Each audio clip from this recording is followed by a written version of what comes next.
SIR হওয়ার পরে diamond হারবারেও জিততে পারবে না। আমিও চ্যালেঞ্জ দিলাম, তৃণমূল কংগ্রেস 3 অঙ্কতে যাবে না। কিন্তু মমতা যাক, সময়ের ডাক, এই সংখ্যাটা এখন 90%-এর বেশি হয়ে গেছে।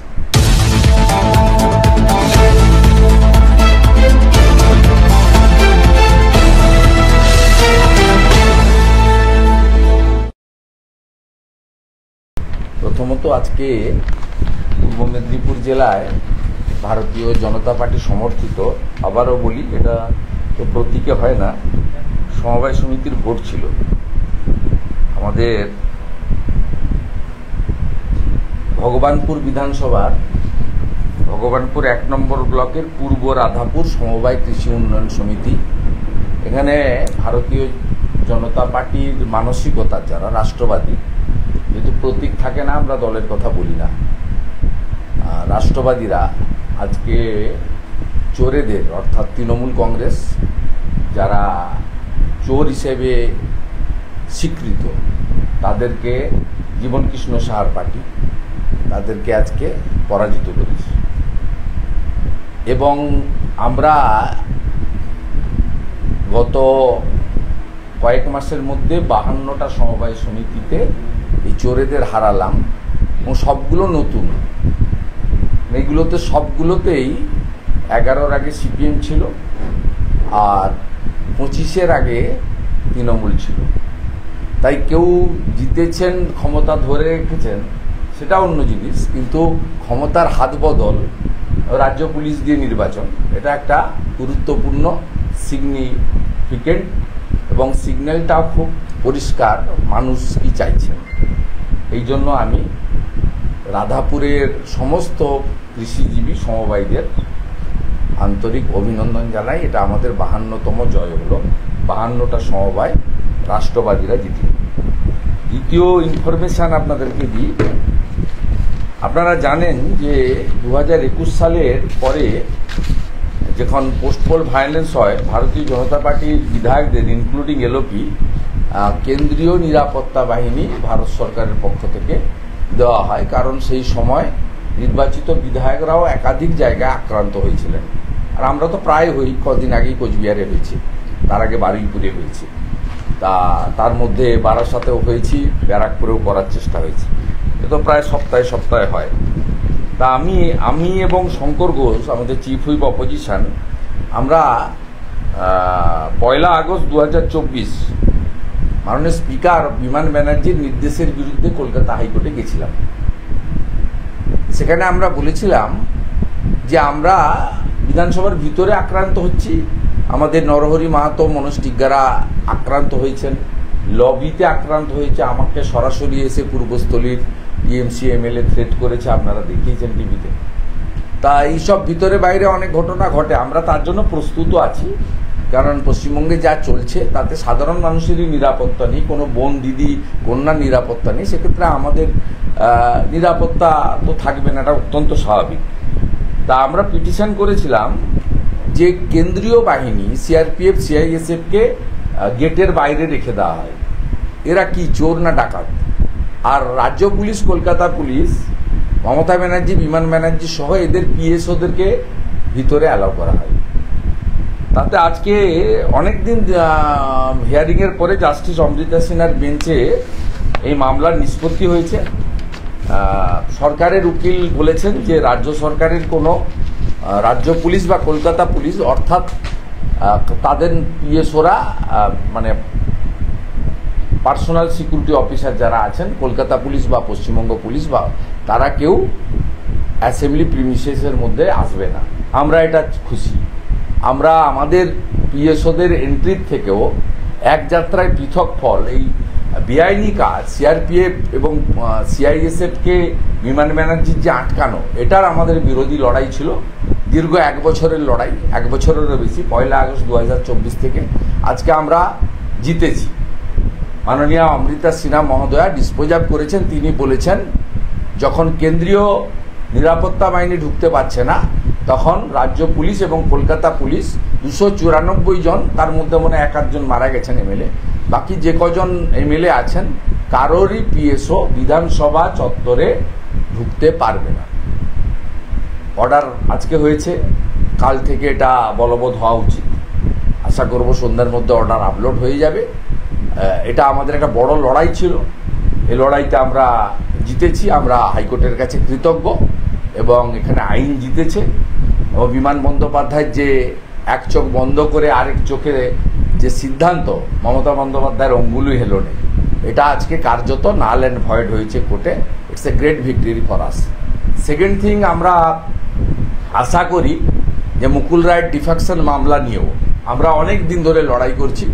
আমরা আশাবাদী যে আগামী 3 সপ্তাহ পরে ফাইনাল ডিসপোজাব আছেন মহামান্য বিচারপতির কাছে। এটাও আমরা লড়াই করছি। সংবিধানের যে 10th শিডিউল, যেটা বিমান বন্দ্যোপাধ্যায় মাননীয় স্পিকার মানেননি, সেটা নিয়েও আমাদের যে লড়াই, আমরা একটা হলেও আমরা এই লড়াইতে সংবিধান জিতবে এটা আমরা আশা করব। এই লড়াইও আমরা চালাচ্ছি। এটা আমাদের কাছে দ্বিতীয় বিষয় ছিল। তৃতীয় বিষয়, একটা গুরুত্বপূর্ণ আজকে রায় দিয়েছেন সর্বোচ্চ আদালত, সুপ্রিম কোর্ট, রিগার্ডিং আপনার 26,000 শিক্ষক শিক্ষাকর্মী নিয়ে। এই রায়কে আমি স্বাগত জানিয়ে আমার কিছু বক্তব্য রয়েছে, কারণ এই বিষয়টাতে প্রত্যক্ষ পরোক্ষভাবে আন্দোলনে বা আমাদের যোগ্য শিক্ষক শিক্ষাকর্মীদের পাশে আমি অনেকবার দাঁড়ানোর চেষ্টা করেছি। বিধানসভার ভিতরে বাইরে, সাংবাদিক সম্মেলন, সোশ্যাল মিডিয়া, এমনকি বিকাশ ভবনের সামনে যেদিন লাঠিচার্জ হয় তার পরের দিন তাদের পাশে গিয়ে দাঁড়ানো ইত্যাদি যতটুকু সুযোগ পেয়েছি। তাদের অরাজনৈতিক আন্দোলন ছিল, আমরা কিন্তু এটা করেছি। এবং পশ্চিমবঙ্গ প্রদেশ বিজেপির পক্ষ থেকেও সুকান্তবাবু যখন সভাপতি ছিলেন, তখন 26,000 চাকরি যাওয়ার পরে তখন যোগ্য শিক্ষক শিক্ষাকর্মীদের পক্ষে আমরা কলেজ স্কোয়ার থেকে ধর্মতলা কিন্তু মিছিল করে তাদের প্রতি সমর্থনও জ্ঞাপন করেছি। আমাদের যুব মোর্চাও একাধিক কর্মসূচি নিয়েছেন, আপনারা জানেন। আমি শুধু আজকে সুপ্রিম কোর্টের যে সিদ্ধান্ত হয়েছে, দুটো বিষয়ে আমি যাচ্ছি না। যে পরীক্ষা হবে, একজনও অযোগ্য থাকবেন না, এগুলো সুপ্রিম কোর্ট আগে থেকেই বলেছে। পরীক্ষা হোক নিয়ম মেনে, 100 পয়েন্ট রোস্টার মেনে, চাকরি হোক, এই দাবি তো আমাদের দীর্ঘদিনের আছে। চাকরি দিতে চান না মুখ্যমন্ত্রী মমতা ব্যানার্জি, তার সরকার।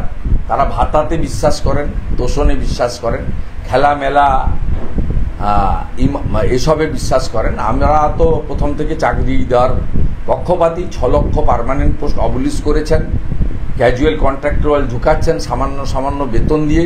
না চলে তাদের সংসার, না তাদের চাকরির স্থায়িত্ব আছে, না নিয়ম মেনে তারা রিক্রুট হচ্ছে। এসব বিষয় তো প্রতিদিনই বিভিন্ন স্তরে আমরা বলছি। যেটা সবচেয়ে উল্লেখযোগ্য, সুপ্রিম কোর্ট আজকে তার নির্দেশে বলেছেন যে 2 তারিখের মধ্যে অযোগ্যদের তালিকা প্রকাশ করতে হবে। এটা অত্যন্ত গুরুত্বপূর্ণ এই কারণে, 2022 সালে যখন মাননীয় তদানীন্তন জাস্টিস অভিজিৎ গাঙ্গুলি মহোদয় অর্ডার দিয়েছিলেন, তিনি কিন্তু প্রায় 7,000-এর কাছাকাছি অযোগ্যকে কেন অযোগ্য বলে চিহ্নিত করে তিনি কিন্তু 26,000-এর চাকরি বাতিলের সিদ্ধান্ত নেননি। কিন্তু এই মুখ্যমন্ত্রী তার দম্ভ, উদ্ধত্ত, অহংকার এবং তার ভাইপোর নেতৃত্বে যেহেতু টাকা তোলা হয়েছে, টাকার বিনিময়ে যেহেতু চাকরিগুলো হয়েছে, অধিকাংশ চাকরি হয়েছে, আর কিছু তৃণমূলের নেতাদের আত্মীয় স্বজন পেয়েছেন, এই বিষয়ে তারা রাজ্যের তৃণমূল কংগ্রেস সরকার অযোগ্যদের চাকরি দিতে পারেন না, এটা তাদের গোঁ ছিল। তাই আজকে 22 সাল থেকে 25 সালের শেষ অবধি তারা টেনে নিয়ে গেছেন। ডিসেম্বর মাস পর্যন্ত এদের চাকরি আছে। ডিসেম্বরের মধ্যে রিক্রুটমেন্ট কমপ্লিট করতে হবে। 31শে ডিসেম্বরের পরে আর কারোরই পুরনো যারা আছেন শিক্ষক শিক্ষাকর্মী, যা সুপ্রিম কোর্টের নির্দেশ, সেটা আমি শুধু উল্লেখ করছি। আমার এক্ষেত্রে বক্তব্য, সেদিন 22 সালে মাননীয় অভিজিৎ গাঙ্গুলির অর্ডার, সেটা কার্যত আজকে সুপ্রিম কোর্ট স্ট্যাম্প লাগিয়ে দিল। সেদিন অভিজিৎ গাঙ্গুলি মহোদয় কিন্তু যোগ্য অযোগ্য বেছে দিয়েছিলেন। সরকার এবং আমাদের এসএসসি যোগ্যদের তালিকা দেননি বলেই আজকে কিন্তু এই পরিণতি হলো। সুবল সোরেনদের মতো অনেক কৃতি শিক্ষককে আমরা অকালে হারালাম। যখন 7ই জানুয়ারি ডেট ছিল 2025, ওই যোগ্য অযোগ্য তালিকা দেওয়ার শেষ সুযোগ সুপ্রিম কোর্ট দিয়েছিল। আপনারা জানেন যে আমরা 31 ডিসেম্বর ভারতীয় জনতা পার্টির 15 জন এমএলএ এসএসসির কাছে যাই। এসএসসির চেয়ারম্যান দেখা করেননি, এসএসসির সেক্রেটারি দেখা করেছিলেন আমাদের সঙ্গে। আমরা সেদিন পরিষ্কার বলেছিলাম, তার ভিডিও রেকর্ডিং সবার কাছে আছে, যে আপনারা অবিলম্বে যোগ্যদের তালিকা দিন। আমরা সেক্ষেত্রে বলেছিলাম পুড়িয়ে ফেলেছেন, নষ্ট করেছেন, কিন্তু সিবিআইকে আপনারা অনেকেই অযোগ্য অমুক তমুক অনেক কথাই বলেন। তা সিবিআই যেটা করেছিল, গাজিয়াবাদ থেকে তাদের মডার্ন টেকনোলজি ইউজ করে তারা ডিভাইস থেকে কিন্তু ওএমআর বের করে দিয়েছিল। তাতে কারা ওএমআর এ চাকরি নম্বর কত পেয়েছে সেটা কিন্তু সিবিআই করেছে। All credit goes to. আজকে যে সুপ্রিম কোর্ট বলেছে অযোগ্যদের তালিকা প্রকাশ করতে, তার মানে যাদের অযোগ্যদের তালিকা প্রকাশিত হবে বাকিরা যোগ্য। আমি এক্ষেত্রে বলবো, যোগ্যদের তালিকা নিয়ে যে লড়াই সুপ্রিম কোর্টে হয়েছে, হাইকোর্টে হয়েছে, সুযোগ দিয়েছেন ডিভিশন বেঞ্চ, সুপ্রিম কোর্ট। আমরা মেন অপোজিশন অ্যাসেম্বলির ভিতরে বলেছি, বাইরে বলেছি, অন্য পলিটিক্যাল পার্টিও কেউ কেউ বলে থাকতে পারেন, বিশিষ্ট আইনজীবীরা, আইনজ্ঞরা বলেছেন, বিভিন্ন যোগ্য শিক্ষক শিক্ষাকর্মী মঞ্চ আন্দোলনকারীরা বলেছেন, ইন্ডিভিজুয়াল বলেছেন, আপনাদের বিভিন্ন চ্যানেলে টক শোতে যারা বিশ্লেষক আসেন, নিরপেক্ষ বিশ্লেষক, তারাও বলেছেন, কিন্তু আপনারা করেননি। এখন যাবেন কোথায়? যার তো কোনো রাস্তা নেই। 2 তারিখ ইজ নকিং দ্য ডোর। আপনাকে অযোগ্য তালিকা দিতে হবে, তাহলে এর মধ্য দিয়ে প্রমাণিত হবে মমতা ব্যানার্জির সরকার অযোগ্যদের চাকরি দেয়। একটা নির্বাচিত সরকার, সংবিধানকে সামনে রেখে এসএসসি একটি অটোনমাস বডি, সেখানে আপনারা অযোগ্যদের চাকরি দিতে পারেন না। অযোগ্য তালিকা আপলোড হওয়ার পরে পুরো মন্ত্রিসভার বিরুদ্ধে ব্যবস্থা নেওয়ার আওয়াজ, মুখ্যমন্ত্রীর পদত্যাগের দাবি আমরা করব, করা উচিত, যুক্তিসঙ্গত। কারণ কোন নির্বাচিত সরকার, সংবিধানকে সামনে রেখে শপথ নেওয়া সরকার কখনো অযোগ্যদের চাকরি দিতে পারেন না, এটা 1 নম্বর। দ্বিতীয় হচ্ছে, অযোগ্যদের তালিকা 2 তারিখে এসে গেলে বাকিদেরকে যোগ্য ধরে নেওয়া যাবে। তাহলে এই যোগ্যদের নিয়ে নিশ্চিতভাবে পুনরায় তাদের জন্য কেন আর পরীক্ষা? যোগ্যদের জন্য, যোগ্যদের সেই তালিকা, যে তালিকা বহু প্রতীক্ষিত, 22 সাল থেকে 25 সাল, প্রায় 4 বছরের প্রতীক্ষা, 3.5 বছরের প্রতীক্ষা, সেই ওইটা বাদ দিয়ে দিলেই তো বাকি সব যোগ্য। সেই যোগ্যদের নিয়ে কেন লড়াই হবে না? আমার কাছে নন অফিসিয়াল ইনফরমেশন আছে, বাংলা ভাষা বা বাংলা এসব নিয়ে, যেটা আইপ্যাকের বুদ্ধিতে উনি চাষ করার চেষ্টা করছেন, রোহিঙ্গা এবং বাংলাদেশি অবৈধ অনুপ্রবেশকারীদের বাঁচানোর জন্য বিধানসভা ডাকছেন, শর্ট সেশন ডাকছেন 1 দিন 2 দিনের। আমরা রেডি আছি, বিজেপি সব এমএলএ সমর্থন করব। যোগ্য তালিকা আপনি বিধানসভা থেকে সর্বদলীয়ভাবে পাস করান। অযোগ্য বেরিয়ে গেলে বাকি যোগ্য। আমরা যোগ্য তালিকার জন্য, দেখুন, সুপ্রিম কোর্ট বলুন, সাংবিধানিক প্রতিষ্ঠান বলুন, তারা কেউই অন্যায়ের পক্ষে থাকেন না, ন্যায়ের পক্ষে থাকেন। তাহলে অযোগ্য যদি বেরিয়ে যায়, যোগ্যদের কেন নতুন করে এতদিন পরে, 10 বছর পরে, 16 সালে পরীক্ষা হয়েছিল, আবার নতুন করে পরীক্ষা দিয়ে? হ্যাঁ, নিশ্চয়ই সুপ্রিম কোর্ট বলেছে আজকে পরীক্ষা রাজ্য সরকার এসএসসি করাতে চায়, আমার কোনো আদিমত নেই, ফাইনালি করুন। কিন্তু একটা সুযোগ আজকে সুপ্রিম কোর্ট দিয়েছে, কারণ এই সরকারের আর যাওয়ার কোনো উপায় নেই। সুপ্রিম কোর্টের সিদ্ধান্ত নাল অ্যান্ড ভয়েড হয় একমাত্র সংসদে। এই সরকারের আর যাওয়ার কোনো জায়গা নেই, এদের 2-9 মধ্যে প্রকাশ করতেই হবে। তবে করবে কিনা সেটাও আমার সন্দেহ আছে, কারণ ডিএর ক্ষেত্রে আমরা দেখেছি 25% ডিএ দেওয়ার অর্ডার হওয়ার পরেও কিভাবে সুপ্রিম কোর্টকেও অগ্রাহ্য অস্বীকার করার একটা টেন্ডেন্সি। একদিকে 500 কোটি টাকা পুজোয় চাঁদা, একদিকে বুথে বুথে কত 10 লাখ না কত টাকা ইত্যাদি ইত্যাদি, অন্যদিকে কর্মচারী শিক্ষকদের, শিক্ষাকর্মী, পেনশনার্সদের ডিএ আটকানোর মরিয়া প্রয়াস সুপ্রিম কোর্টের নির্দেশকে বুড়া আঙুল দেখিয়ে। তাই আপাতত সুপ্রিম কোর্টের অযোগ্য তালিকা প্রকাশের সিদ্ধান্তকে রাজ্যের বিরোধী দলনেতা হিসাবে আমি স্বাগত জানিয়ে আমার পয়েন্ট 1, মমতা ব্যানার্জি অযোগ্যদের চাকরি দিয়েছেন, তালিকা প্রকাশের পরে তিনি পদত্যাগ করুন, তার ক্যাবিনেট পদত্যাগ করুন, নির্বাচনে যান, এখনই নির্বাচনে যান, কারণ কোনো সরকার অযোগ্যদের চাকরি দিতে পারে না। কিসের ভিত্তিতে অযোগ্যদের চাকরি দিয়েছেন? আত্মীয় হিসাবে, পার্টির ক্যাডার হিসাবে, টাকার বিনিময়ে বা অন্য কিছুর বিনিময়ে? প্রকাশের দাবি করছি আমি। দ্বিতীয় হচ্ছে, যদি অযোগ্য তালিকা প্রকাশিত হয়, বাকি যে যোগ্য আছে তারা কেন 10 বছর পরে আবার নতুন করে কম্পিটিশনে পরীক্ষাতে বসবে? তাদের বিষয়ে নতুন করে উদ্যোগ গ্রহণ করা হোক। প্রয়োজনে বিধানসভায় যোগ্য তালিকা রেখে সর্বদলীয় সিদ্ধান্ত নিয়ে, সেই সিদ্ধান্ত নিয়ে রাজ্য সরকারের পক্ষ থেকে পুনরায় যোগ্য তালিকা নিয়ে সুপ্রিম কোর্ট বা অন্য সাংবিধানিক বডির কাছে তারা যেতেই পারেন।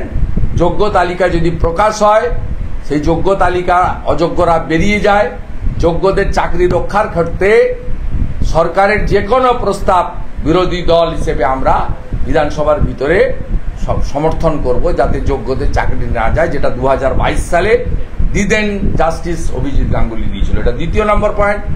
আর তৃতীয় নম্বর পয়েন্ট এটাই যে অবিলম্বে অযোগ্যদের চাকরি দেওয়ার ক্ষেত্রে অভিযুক্তদের বিরুদ্ধে তদন্তকারী সংস্থা কঠিন এবং কঠোর ব্যবস্থা গ্রহণ করুন।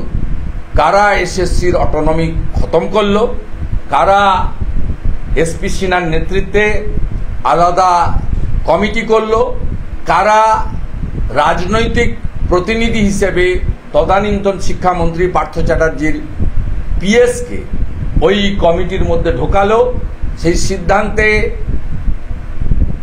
পার্থ চ্যাটার্জি একা নয়, সমগ্র ক্যাবিনেট যুক্ত। এ বিষয়েও তদন্তকারী সংস্থা যারা আছেন, যেটা কোর্ট মনিটরিং তদন্ত হচ্ছে, সিবিআই এবং ইডি, তারাও যথোপযুক্ত ব্যবস্থা গ্রহণ করুন, এই আবেদন। আজকে মুখ্যমন্ত্রী তিনি কার্যত হুঁশিয়ারি দিয়ে বলছেন কমিশনকে, ললিপপ সরকার বিডিও, এসডিও, ডিএমএসপিদের ভয় দেখাচ্ছে, নির্বাচন কমিশন আসে যায়, তারপরেও কিন্তু রাজ্য সরকার থাকে। কিসের ইঙ্গিত? এটা উনি আজকে নতুন নয়, 27 ফেব্রুয়ারি 2025 নেতাজি ইন্ডোর স্টেডিয়াম থেকে এই একই রেকর্ড বাজাচ্ছেন।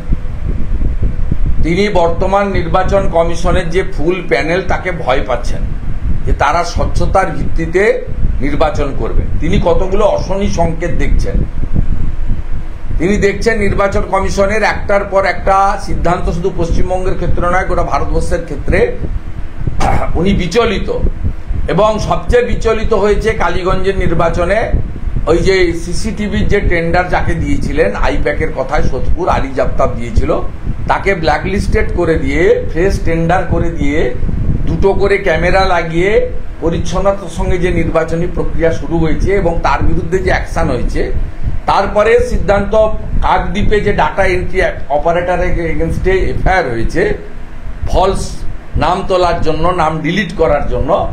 এই সব কতগুলো জিনিস দেখতে দেখতে উনি যেগুলো ভয় দেখিয়ে চমকে নবান্ন থেকে গৌতম সান্যালদের দিয়ে, সৌমেন ব্যানার্জিদের দিয়ে, আগে হরিকৃষ্ণ দ্বিবেদী তিনি এখনো আছেন, সঙ্গে মনোজ পন্থের দিয়ে যে চমকানোর কাজটা করে তিনি ডিএমদের মাধ্যমে করিয়েছেন।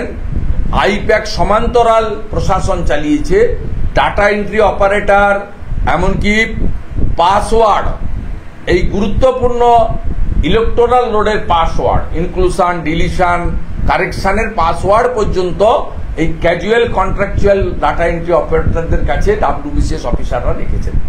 এই যে রিফর্মস ধরে ফেলেছেন চুরিটা, সিস্টেমটা, এটাতে তিনি লাগাতার 27 ফেব্রুয়ারি থেকে বর্ধমান এবং আজকেও অছাত্রদের সমাবেশে, 100 দিনের কাজের কলকাতার কাউন্সিলররা যোগান দিয়েছে কিছু লোকজন, তাদের সমাবেশে আজকে তিনি লাল চুল কানে দুল, তার নাম যুবা তৃণমূল, তাদের সমাবেশে তিনি আজকে এই ধরনের কথাবার্তা বলেছেন।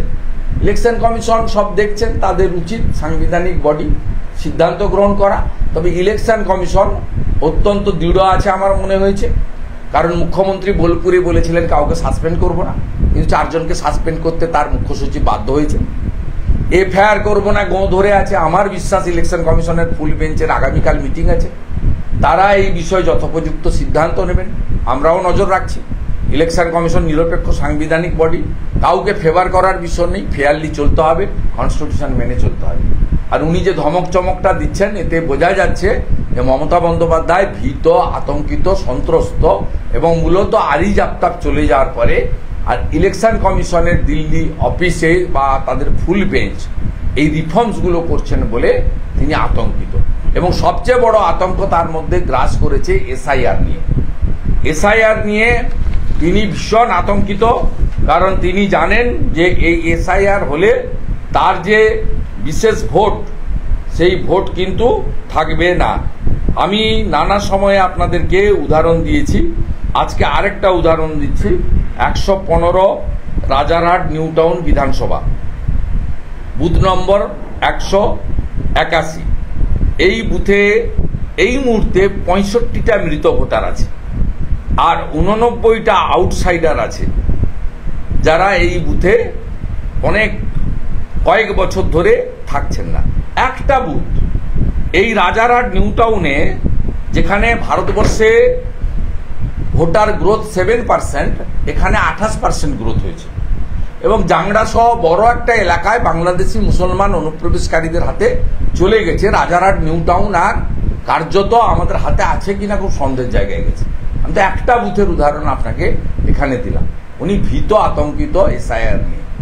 উনি এবং ওনার ভাইপো দুজন মিলে আজকে সব মিটিংয়েই বলছেন, বিচলিত, কাঁপছেন, ঘামছেন, থরথর করছেন, চিৎকার করছেন। এগুলো সব হচ্ছে আতঙ্ক, ভীষণ আতঙ্ক। আমরা দেখলাম যে এর আগেও কিন্তু বারবার সরকার সমালোচিত হয়েছে, পর্ষদ সমালোচিত হয়েছে সুপ্রিম কোর্টের কাছে, হাইকোর্টের কাছে, কিন্তু বারবার এই দাগিদের পাশেই কিন্তু এই সরকার দাঁড়িয়েছে এবং তাদেরকেই সাপোর্ট করেছে, তাদেরকেই বাঁচানোর চেষ্টা করেছে। মুখ্যমন্ত্রী ABCD 10 বলেছিলেন। কেন সরকারটা দাগি? এই যে ছেলে পেলেগুলো না, আমি নিশ্চয়ই দেওয়া নেওয়া দুটোই সমান অভিযোগ, সমানভাবে দোষী।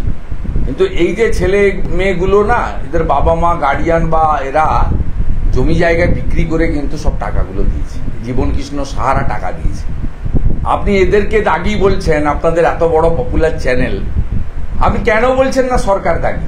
সরকার তো আহ্বান করেছে, যদি 12, 15, 17, 18 লাখ টাকা নিয়ে এসো এই জীবন কৃষ্ণ সাহাদের মাধ্যমে, প্রয়াত তাপস সাহাদের মাধ্যমে, যে তোমরা নিয়ে এসো, আমরা তোমাদেরকে চাকরি বিক্রি করব। অত এরা সমানভাবে দায়ী। কিন্তু সবচেয়ে বড় দাগি হচ্ছে মমতা বন্দ্যোপাধ্যায়, তার সরকার। তিনি যদি এসএসসির অটোনমিটাকে কেড়ে না নিতেন, এসপি সিনহার নেতৃত্বে 7 ম্যান কমিটি, কল্যাণময় গাঙ্গুলি থেকে শুরু করে, সেখানে অভিজিৎ বলে যে পার্থ চ্যাটার্জির পিএস, আমিও বেশ কয়েক বছর মন্ত্রী ছিলাম, পিএসরা কোনো পলিটিক্যাল ইস্যুতে, কোনো টেন্ডার প্রসেসে এসবে ঢুকতে পারেন না। তো গাইডলাইন রয়েছে, কমপ্লিটলি গাইডলাইন রয়েছে কি করবে তারা। এটা যেমন আইএসদেরও রুল বুক আছে, সেন্ট্রাল ক্যাডারের, WBCSদেরও স্টেট ক্যাডারের রুল বুক আছে।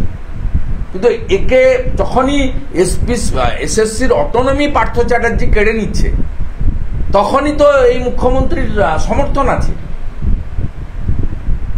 অর্থাৎ আপনি কেন ওই, নিশ্চয়ই যে 6000, 7000 যা আসবে লিস্টে, তারা অভিযুক্ত বা তারা ঘুষ দিয়ে চাকরি পেয়েছে, যোগ্যতায় পায়নি, তাদেরকে আমি আড়াল করছি না।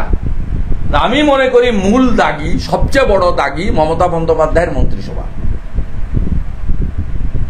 মমতা বন্দ্যোপাধ্যায় পার্থতা করেছে আমি জানি না, কথা বলতে পারেন না।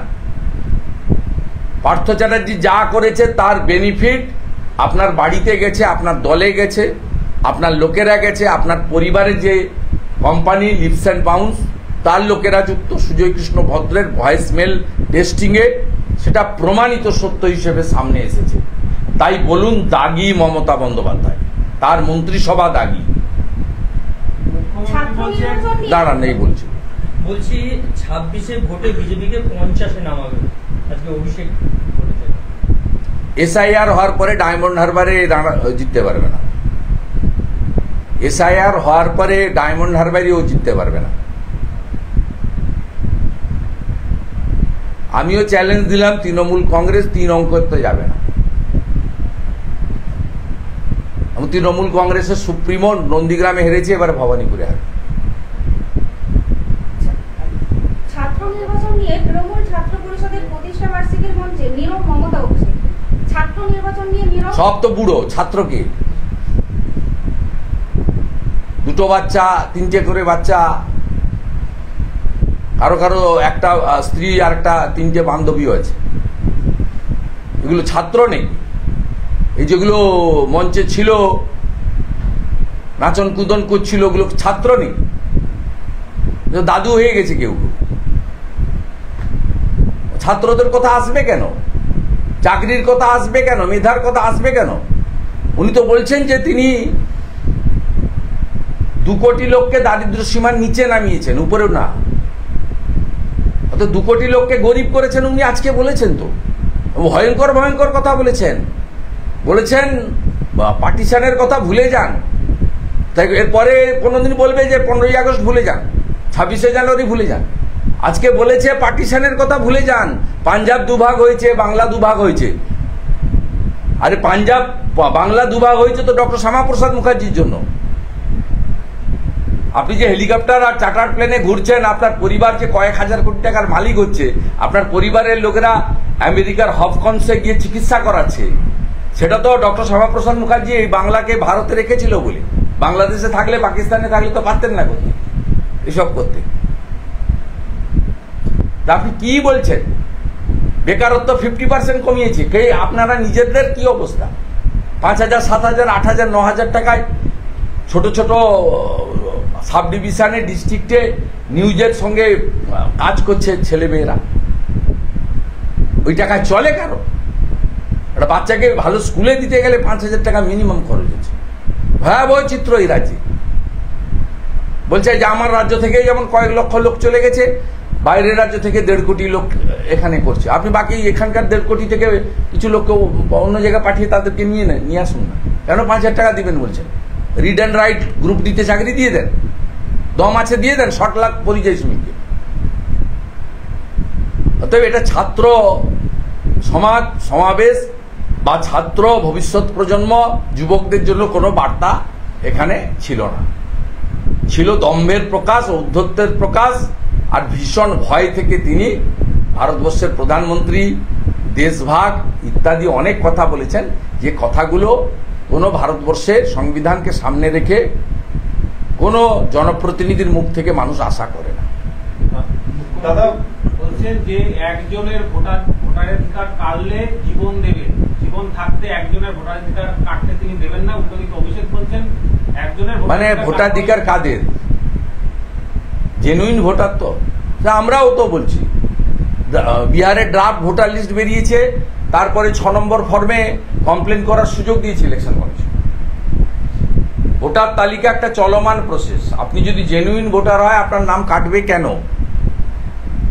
আমরা কাটতে দেব কেন? কিন্তু আবার শুনে রাখুন, কথার ভাঁজে কথা রেখে গেছেন। আমি যে কথা প্রথম দিন থেকে বলছি, এসআইআর কে সামনে রেখে 4 রকমের লোকের ভোটার তালিকায় নাম থাকবে না। মৃত ভোটারের নাম থাকবে না। আমি এক্ষুনি আপনাকে বলেছি রাজারহাটের একটা বুথে 65 মৃত ভোটার আছে। মৃত ভোটার থাকবে না। ডবল ট্রিপল এন্ট্রি থাকবে না। মালদাতে নাম আছে, কলকাতায় নাম আছে, ঝাড়গ্রামে নাম আছে, থাকবে না। এবং 16 লক্ষ ডবল এন্ট্রি আছে। বিজেপি লোকসভা ভোটের আগে থেকে আরিজ আফতাবকে দিচ্ছে, কাজ হয়নি, এবারে কাজ হবে উচিত এসআইআর। অস্তিত্বহীন ভোটারের নাম থাকবে না। ইতিমধ্যে বারুইপুরের 2টো বিধানসভায়, একটায় 70, একটায় 110, 180টা নাম বেরিয়েছে যাদের কোনো এক্সিস্টেন্স নেই, নো এক্সিস্টেন্স ভোটার। আর চতুর্থ হচ্ছে বার্মা হয়ে, কক্সবাজার হয়ে আসা রোহিঙ্গা এবং বাংলাদেশি মুসলমান অনুপ্রবেশকারী, যারা শরণার্থী নন, যাদের ভিসা পারমিট ইত্যাদি নেই। ভিসা পারমিট থাকলেও ভোটার লিস্টে নাম উঠতে পারে না। যারা সিএ এর আওতায় পড়ছে না, সেই লোকেদের নাম থাকবে না। যেমন হরিহরপাড়া 7 শেখ 3 বার ভোট দিয়েছিল, আনসারুল বাংলার গ্রেপ্তার হয়েছে। এরকম অসংখ্য বাংলাদেশি মুসলমান রয়েছে। অধিকাংশ মুসলমান পাড়ায় ফেসবুকের দৌলতে এই গত কয়েক বছরে বাংলাদেশ থেকে মেয়েদেরকে পটিয়ে এনে ভিসা নিয়ে এসছে, আর ফিরে যায়নি, অথবা ভিসা ছাড়া যেখানে বেড়া নেই সে পথ দিয়ে ঢুকেছেন, বিয়ে করে নিয়েছেন, বাবার নাম মায়ের নাম সব নিজের বাবার নাম দেখিয়ে মমতা ব্যানার্জির সৌজন্যে আধার কার্ড এবং এপিক কার্ড করেছেন, তাদের নাম থাকবে না। পরিবারতন্ত্র নিয়ে আজকে বলেছেন, মানে একেবারে অমিত শাহ যে প্রত্যেকবারে বললে তার কি হয়েছে, জয় শাহকে ধরে ইত্যাদি ইত্যাদি বলে এ ব্যক্তিগত আক্রমণ, এর কোনো আধার নেই, সব কথা আধার নেই। উনি কেন সব কথা বলছেন? উনার যদি 100টা স্পিচ বেরোয় 98 সালে তৃণমূল প্রতিষ্ঠা থেকে 11 সালে বিধানসভার আগে পর্যন্ত, উনি সবচেয়ে বেশি পরিবারতন্ত্রের বিরুদ্ধে বলেছেন। উনি নিজের দেওয়া কথাটা ভাঙছেন কেন, তার ব্যাখ্যা বাংলার লোককে দিন। উনি কেন 11 সালে 21শে জুলাই সরকার আসার পরে, যার কোনো পলিটিক্যাল ব্যাকগ্রাউন্ড নেই, no student movement, no youth movement, কোনো কন্ট্রিবিউশন নেই সিপিএম এর সঙ্গে লড়াইতে, সেই ভাইপোকে কেন তার কোম্পানির ম্যানেজিং ডাইরেক্টর করে দিয়েছেন? সোমেন মিত্রর মতো সিনিয়র লিডারকে কেটে দিয়ে তাকে জোর করে 2014 সালে এমপি করেছেন, এর উত্তর উনাকে দিতে হবে। বাড়িতে ব্যালেন্স রাখার জন্য আরেক ভাইকে, কার্তিক ব্যানার্জিকে জয় হিন্দ বাহিনীর প্রধান করে তার স্ত্রীকে শেষ কর্পোরেশন নির্বাচনে কাজরি ব্যানার্জিকে কাউন্সিলর করেছেন। কলকাতার সমস্ত স্পোর্টস অর্গানাইজেশন, মোহনবাগান ক্লাব থেকে, টেনিস ফেডারেশন থেকে, বেঙ্গল অলিম্পিক অ্যাসোসিয়েশন থেকে, সব নিজের ভাইদের হাতে দখল নিয়েছেন কেন? পিডাব্লিউডির সবচেয়ে বেশি কাজ SSS বলে একটি কন্ট্রাক্টর এজেন্সি কেন কাজ করে?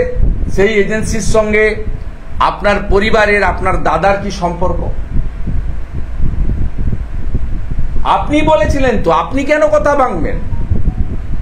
আপনি তো লাগাতার বলেছেন। আমি তো 99 সাল থেকে আপনার সঙ্গে মঞ্চ শেয়ার করেছি, আপনি সব জায়গায় বলেছেন,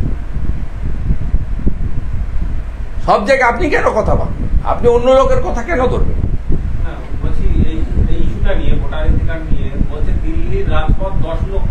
হ্যাঁ, সে মানরেগা নিয়ে বলেছিল আমি দিল্লিতে 10 লক্ষ লোক নিয়ে যাব, মানরেগার টাকা নিয়ে আসবো। 3500 লোক মোট গেছিল। তারপরে দিল্লি পুলিশের লাঠি দেখে কি ছোটা রাজঘাটে। আমি তো এবারে বলেছি যদি যান জুতো পরে যাবেন না। গতবারে শান্তনু সেনের জুতো রয়ে গেছিল, সুজিত বসুর জুতো, মোবাইল সব পড়ে গেছিল, আরো কার কার সব মোবাইল জুতো সব খুলে মা দৌড়। রাজঘাটে তো জুতো খুলে ঢুকতে হয়, এবারে কেউ জুতো পরে যাবেন না, খালি পায়ে যাবেন।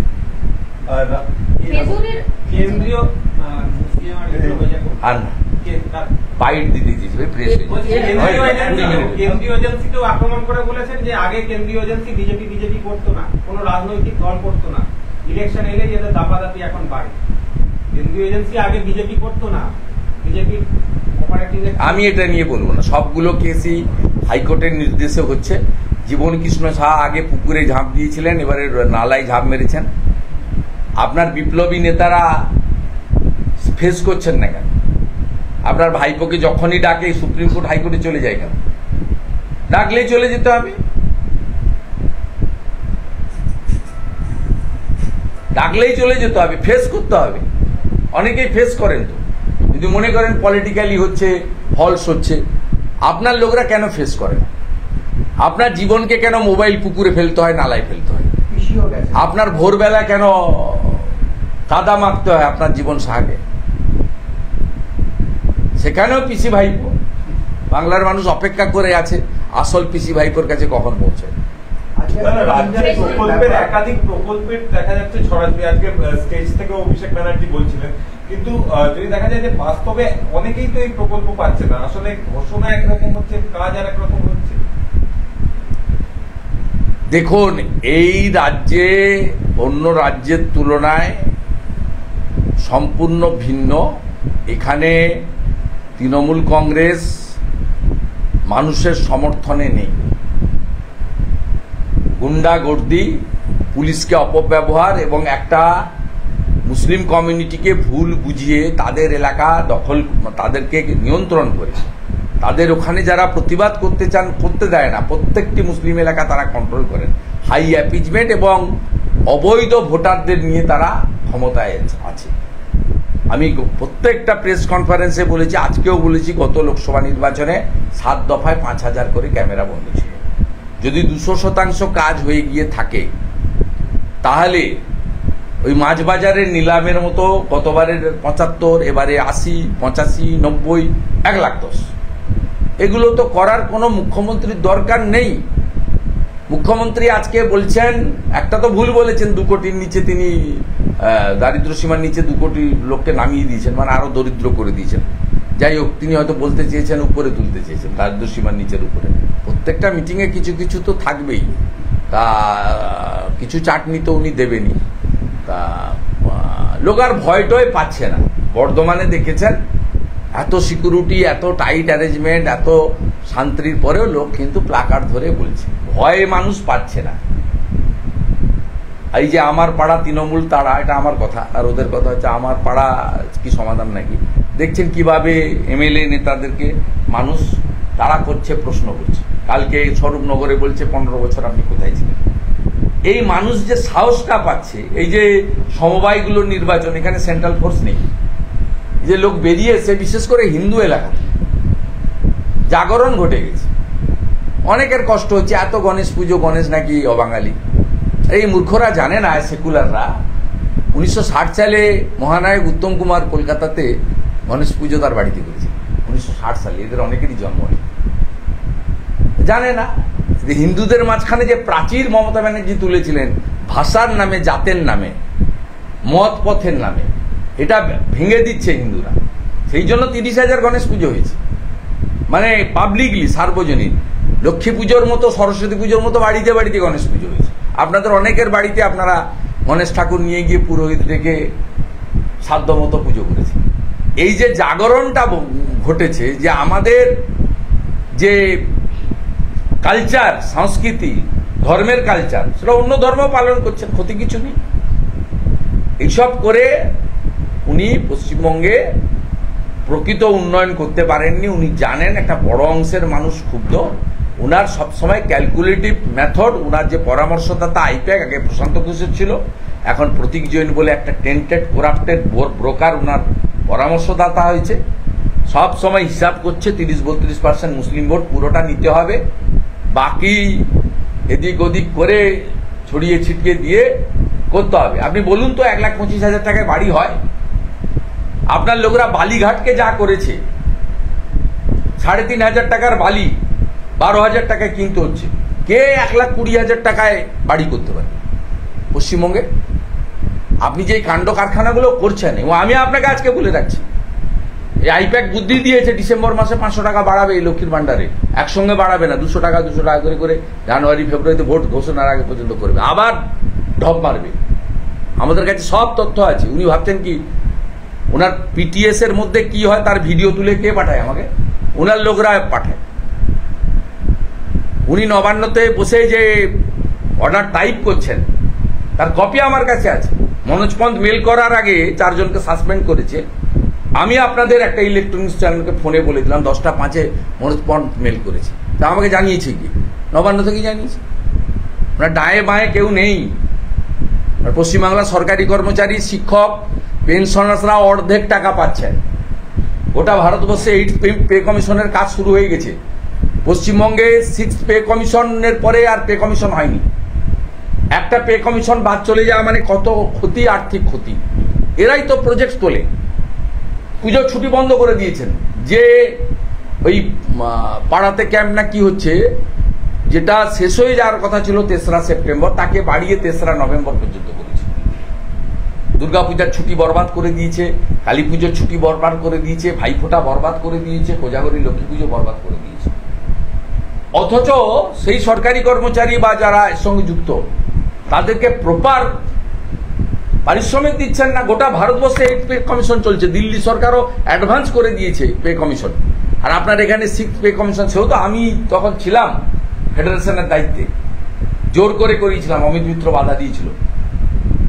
আপনি একটা পে কমিশন উড়িয়ে দিয়েছেন, 7th পে কমিশন, তার সঙ্গে প্রায় 40% কাছাকাছি দিয়ে দিচ্ছেন না। অর্ধেক টাকা বেতনে কাজ করছে সরকারি কর্মচারী, শিক্ষক, শিক্ষাকর্মীরা। কেউ হ্যাপি নয়। যোগ্য